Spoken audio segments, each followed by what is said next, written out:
Welcome to qnawire. So we have a spacecraft that's orbiting just 50 kilometers above the surface of the moon, and then we're told all of a sudden it slows down by 20 meters a second, and then we're asked to find what speed it's going to crash into the surface of the moon with.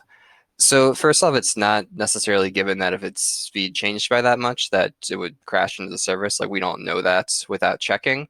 But because the problem tells us it's going to, we can take that as a given. But otherwise, we would have to go through and see if that new orbit did or did not work. But assuming it doesn't work, then all we need to do is use conservation of energy. So we look at the initial energy and the final energy, and then we can find what the final velocity is going to be when it's starting at 50 kilometers and then ending on the surface of the moon. So initial energy is final energy. So there's no external work being done here, so we don't have any work terms. So this is just initial kinetic energy plus initial potential energy, and that equals final kinetic energy plus final potential energy. So we have 1/2, and then I'll say little m for mass of the spacecraft, v initial squared, and then plus, or minus rather, for potential, we have g little m, and then mass of the moon. So I'll just do big M for mass of the moon. And then its initial height, so that's going to be the radius of the moon plus the 50 kilometers above the surface. So I'll call that just h for the extra height above the surface. And we have that equaling the final energy, so 1/2 little m times its final velocity squared, and then its final potential energy, which again is a minus g little m mass of the moon. And then when it's on the surface of the moon, its distance is just the radius of the moon.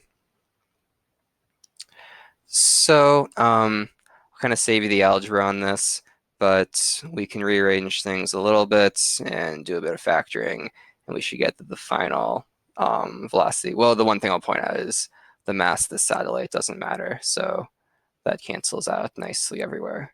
So then we rearrange and find this final velocity, and we get that that's going to just be the square root of the initial squared plus 2g times mass of the moon, and then that whole thing times 1 over the radius of the moon minus 1 over the radius of the moon plus that 50-kilometer height.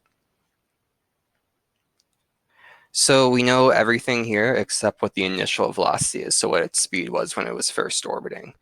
So we can find that with our old circular orbit velocity equation. So v is just equal to square root of g times mass of the moon over that height. So that'll be radius of the moon plus h. But really what we'll be finding here is the velocity before it had that 20 meter per second slowdown. So this is kind of like the initial velocity. So we'll find this, then we'll subtract off 20 meters to get what our actual initial velocity that we are using in the energy conservation equation is.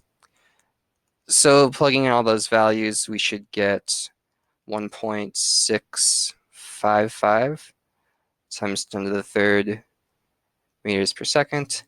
So then that's when it's originally in orbit, 50 kilometers above the surface. Then it loses 20 meters a second.